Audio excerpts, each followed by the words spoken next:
সকলো অসমবাসী ৰাইজক মই অনুৰোধ কৰি জনাওঁ যে ভিডিঅ'টো চাব আৰু যিমান পাৰে আপোনালোকে শ্বেয়াৰ কৰি দিব।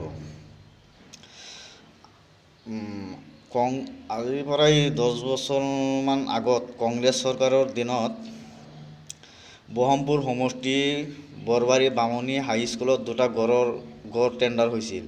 সেই দুটা গড় সুৰেশ বৰাৰ আণ্ডাৰত তাৰমানে আনিছিল। আনি পেলাই সুৰেশ বৰাই কি কৰিছিল, কিছুমান তেওঁৰ দালাল আছে, দালালক দি দিছিল।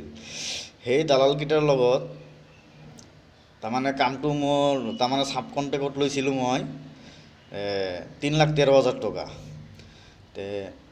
কামখিনি কৰাৰ পিছত মোক 2,20,000 টকা মই ক্লিয়াৰ পাইছিলোঁ আৰু 93,000 টকা মোৰ নিদিলে।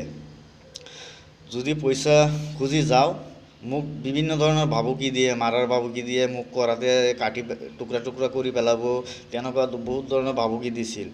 গতিকে মই এজন সাধাৰণ মানুহ, মই ৰাজমিস্ত্ৰী কাম কৰি খাওঁ। তেতিয়া নিজৰ জানৰ তাৰমানে ফালে চাই সেই টকাখিনি তেতিয়া মোৰ এৰি দিব লগা হৈছিল। গতিকে অসমবাসী ৰাইজে যাতে বস্তুটো চায় আৰু সুৰেশ বৰা যে কিমান ভাল মানুহ, হয়তো এইটো ভিডিঅ'ৰ জৰিয়তে গম পাব।